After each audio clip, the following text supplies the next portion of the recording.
Good morning. Appreciate you all being here. We have a very active situation going on in Clay County right now. We want to report that about 9:45 this morning here in the city of Green Cove at a hair salon, a young woman was abducted at gunpoint and taken out to Magnolia Point Country Club West, which is on the west side of Green Cove Springs inside the city limits. At that time, the suspect who had abducted the female encountered her father. The suspect shot and killed both the woman and the father. He left from that location and drove over to the Rosemary Hill landfill, which is not too far away from Magnolia Point West, where he encountered his ex-wife. He shot and killed his ex-wife at that location and then took off in a gray or silver Chevrolet pickup truck.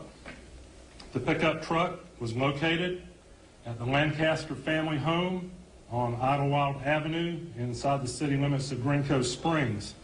Recovered at the time that the truck was located was a .223 caliber rifle. The suspect was seen at that time, we believe, to go inside of a small mobile home or camper on that family property. We have SWAT teams in place now.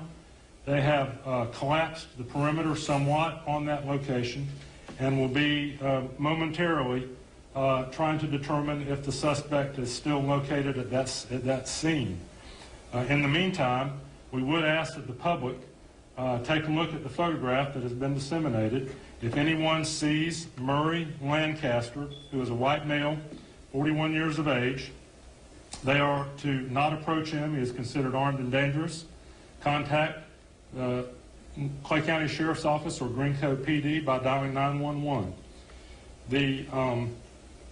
We believe that the families have been notified of the deaths of their loved ones. We were watching television coverage from the command post. We've seen on Facebook also the names are being put out there publicly. We have not made positive identification. Naturally, the bodies have not been removed from the crime scene, but it has been widely distributed that Valerie Short and her father, Waylon Buddy Short, were the first two victims, and Erica Green was the third victim at the landfill. Erica Green was the estranged or ex-wife of the suspect, Murray Lancaster. As I said a little while ago, we have stopped traffic all around the perimeter on State Road 16 and County Road 315 for the public safety and also for the integrity of the crime scene. I can't tell you exactly how long it'll be before we can release traffic in those areas, but we will do that as soon as we can. Schools were put on lockdown in the vicinity as a safety precaution as well, and there's no danger, we don't feel at this time, to any of the students or any of the children in school. This is a precautionary measure until we have a better idea of where the suspect is. We are working this case jointly with the Green Cove Springs Police Department. The two first victims and the abduction occurred within the city limits of Green Cove Springs. I'm joined here by Chief Bob Musco at this time. His officers and our officers are working very closely together. We've had offers from many agencies, including the FBI and the Jacksonville Sheriff's Office, for assistance. The Florida Highway Patrol is assisting us now with traffic control as well. At this time, we don't have any other information until we are able to search those locations for the suspect. And again, if anyone sees Murray Lancaster, please do not approach him, but notify your local law enforcement agency. Chief, is there anything that you'd like to add? No, the only thing I do want to say is that for the parents, the schools are on lockdown. We have officers stationed, deputies and police officers at all the schools in the immediate area. Obviously, there'll be a protocol for picking up the children at release time. Maybe a different route than parents are used to, obviously, since State Road 16 is shut down. But the children are safe, and we ask that the parents please stay at home until regular release time, as usual. Going to the school at this time is just creating a nightmare for the officers and for school staff. But that was done as a precaution only. I want to thank the sheriff and Florida Department of Law Enforcement for assisting on this case. This is a tragic day here in Green Cove Springs. These are our local folks. This is local families. And my condolences and heartfelt wishes to the families of the victims. So this is a particularly difficult case. Many of these folks have direct ties to the members of the Clay County Sheriff's Office and the county employees. Ms. Green was employed by Clay County at the landfill. As I think has been reported on television, Murray Lancaster is the nephew of former Sheriff Scott Lancaster, and the Green family, the Short family, also have ties to the Sheriff's Office as well.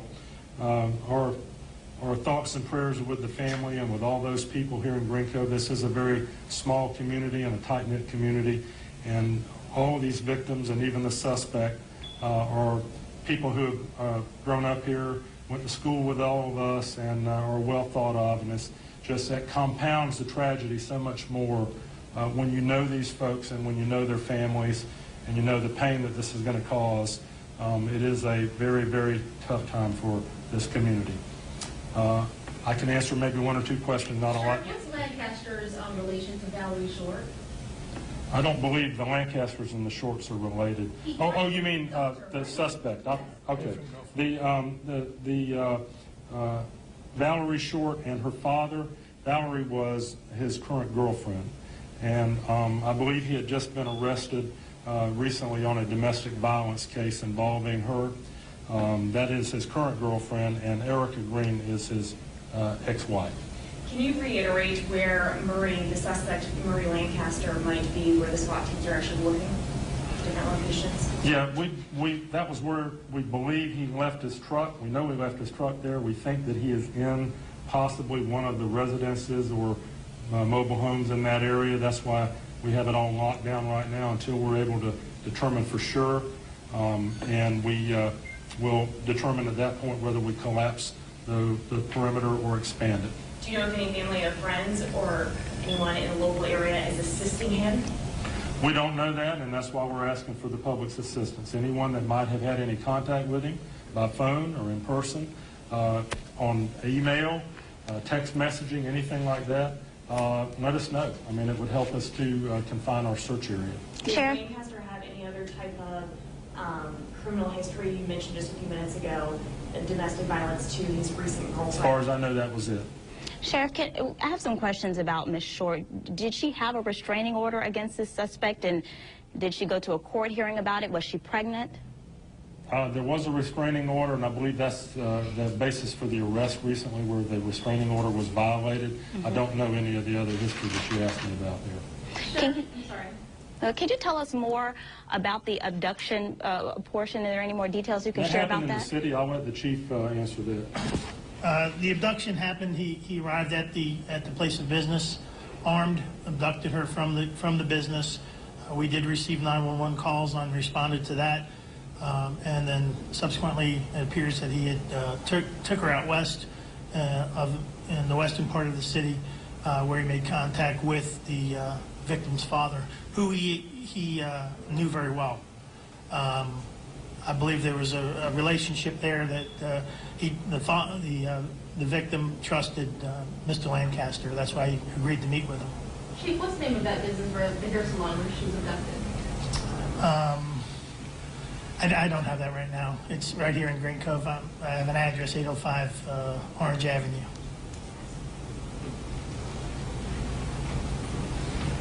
At this point, do you know what the motive was? Keeping it classy is the name of the business. We believe it's going to be domestic related. This is a case that occurred about a month ago where battery took place. She was proceeding forward with the charges. And there was a court date. There was a restraining order obtained. There was law enforcement involved. So we believe that. At this point in time, that would be the best we could guess we could put on it. Did he have children with either of the victims? I don't know that. I don't believe so. You know, I don't know. We're still digging into the victimology, and as soon as we have any more information, we'll let you know. Okay. Thank you.